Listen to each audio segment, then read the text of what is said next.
Are you curious to know how to start your spiritual journey? I was inspired to make this video from one of my subscribers that reached out to me on Snapchat. Shout out to you on making more spirituality videos. So in this video, I am going to tell you 7 tips on how to get started on your spiritual journey.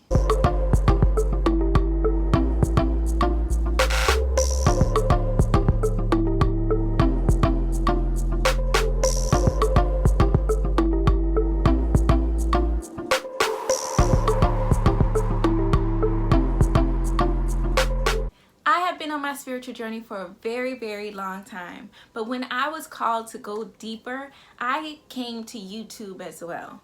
So if you are drawn to start a spiritual journey, you are in the right place.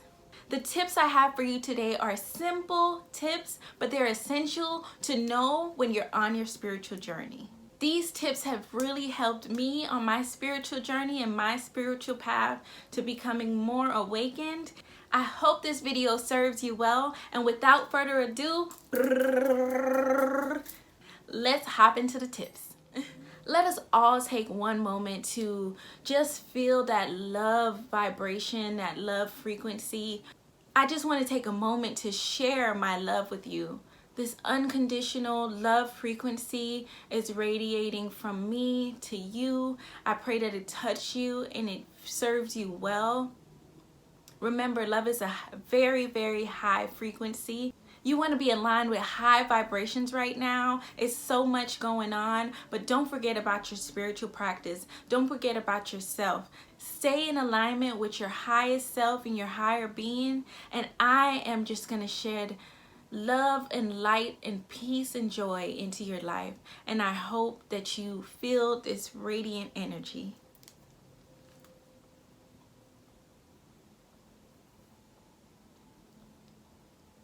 So let's hop in the video. The first tip I have for you on how to start your spiritual journey, and something I learned very early on, is that we are all spiritual beings living a human experience. Once you realize that you're a spiritual being living this human experience, you'll then know that everything starts here.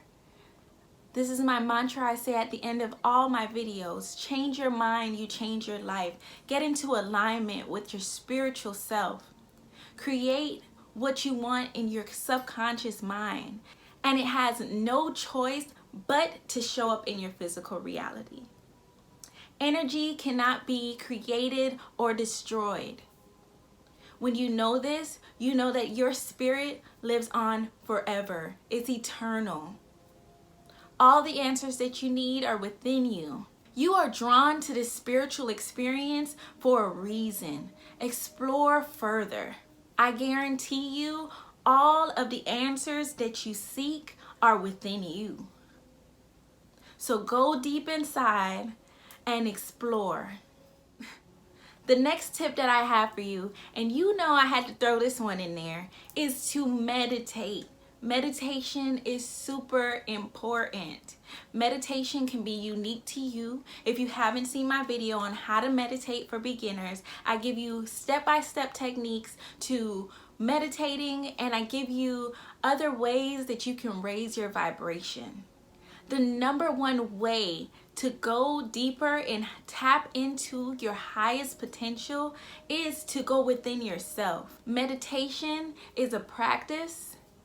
Even if you meditate for 15 minutes a day and it's only 2 minutes out of the 15 that you quiet your mind, you are doing the right thing. You're right on track. If you haven't seen my video on how to meditate for beginners, be sure to check it out. A card will be popping up and the link will be in the description below. The next tip I have for you is chakra healing. I have a whole series on my channel on each chakra, what they represent, and how to align your chakras. So be sure to check it out. I'll have the cards popping up and they will be in the description below. Now, chakra healings are super important because these are the energetic fields in our body. Each point represents a different emotion. It evokes a different feeling that we may need to address, what we may be holding on to. Chakra healing is super important on your spiritual journey because it helps you to tap into feelings and things that may be holding you back. You ever feel like you're starting to move forward and then things from your past start popping up? This is because you need to go deep within, clear your chakras, and align and notice the things that may be holding you back. For example, there was a point in my life that I was super lazy. I gave up on everything that I started, and I wasn't okay with that. And moving forward on my journey, I knew that was something that I had to address. I did lots of chakra healing. I went deep within and I aligned with why I may be feeling these ways, the other emotions that may be associated with it, fear of rejection, self-doubt, thinking I couldn't do it, things like that. All those feelings within ourselves needs to be diminished so we can really tap into our highest potential and move forward. Chakra healing is a great way for us to identify feelings and habits that we need to let go of. The next step I have for you is to create a sacred space. A sacred space is super important. This could either be your ancestral altar, this can be a love altar, this could be a crystal altar. There's so many different types of altars. I personally have an ancestor altar. I connect with my ancestors. I just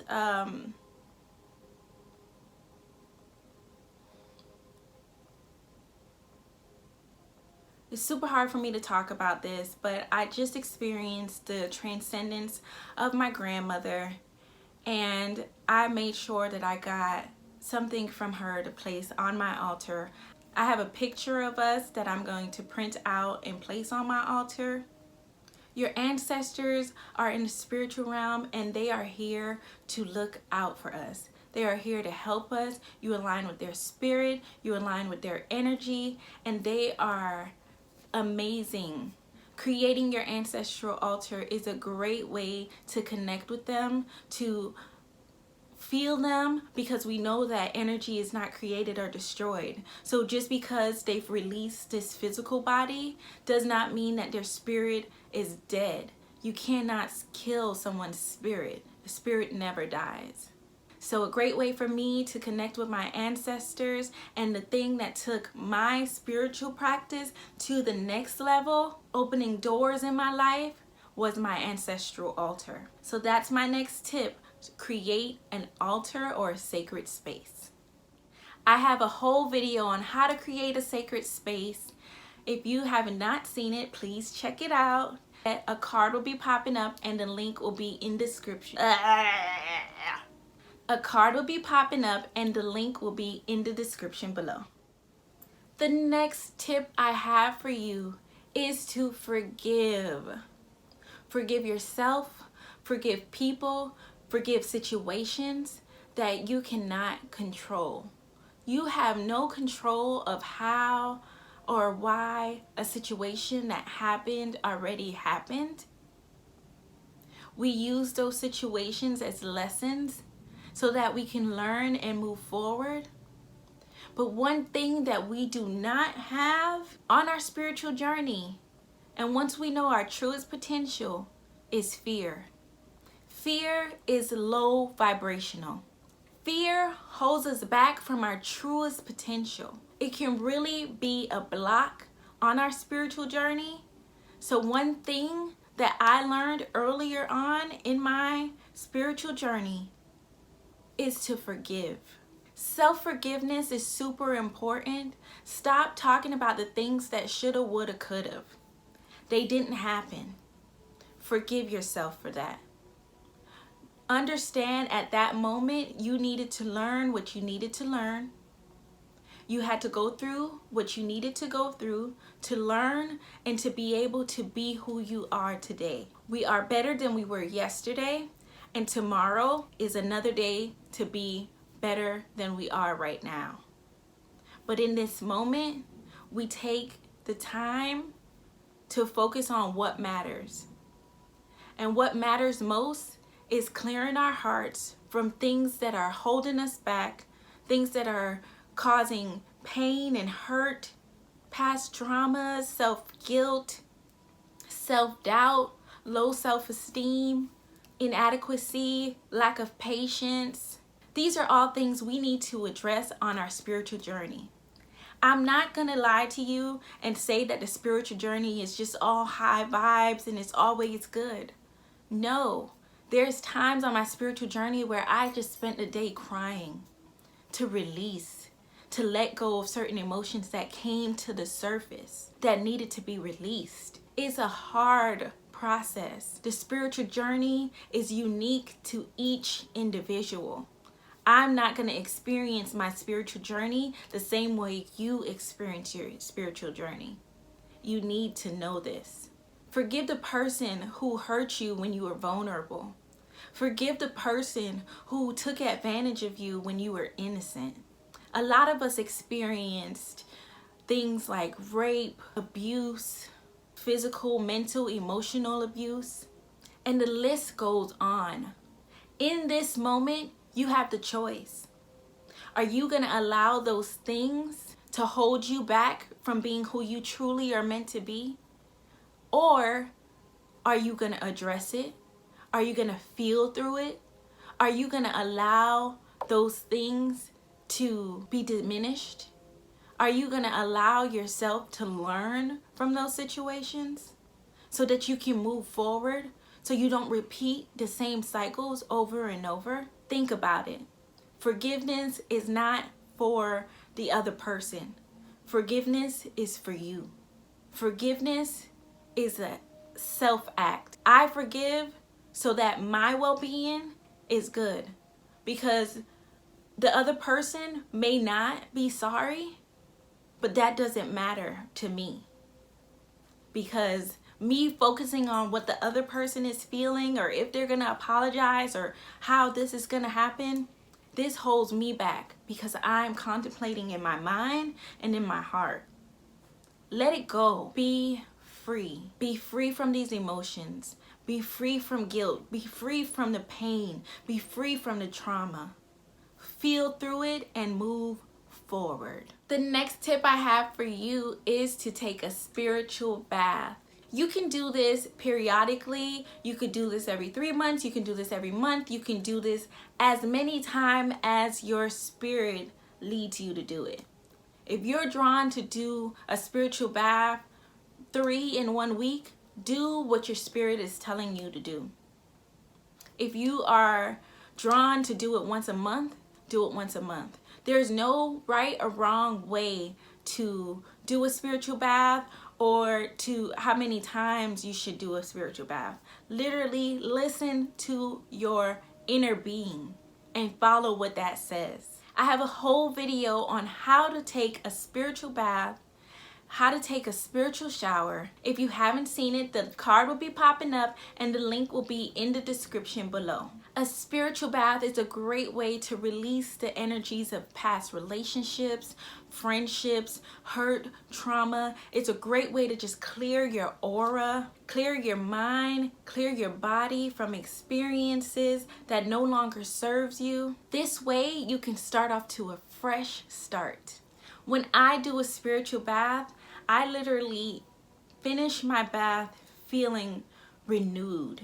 I'm super intentional when I do the bath, and when I am done, I feel like I'm floating. I feel like I am like walking on a cloud, and I'm just like super high vibrational at that point. Like, I love spiritual baths. I haven't done one in a little while, probably like when I did my last one. I probably did my last spiritual bath in like January for the new year. So it's getting closer to the time where I need to do another spiritual bath. And I just love to do a spiritual bath. Like, you meet certain people, you meet energies, people come, you know, to you for advice, or, you know, for help in certain things. And this, you're constantly doing this energetic exchange. It is needed to clear your aura and clear your spiritual body by doing a spiritual bath. If you don't have a tub, you can do a spiritual shower. If you don't feel comfortable doing it in your house, the ocean is a great way to do a spiritual bath. You just have to be super intentional. When you get in the ocean, it has super cleansing benefits, and you just want to be intentional while you're in the water, washing your whole body and envision these experiences, these things that no longer serve you, be washed away in the waves. The next tip I have for you is to change your diet.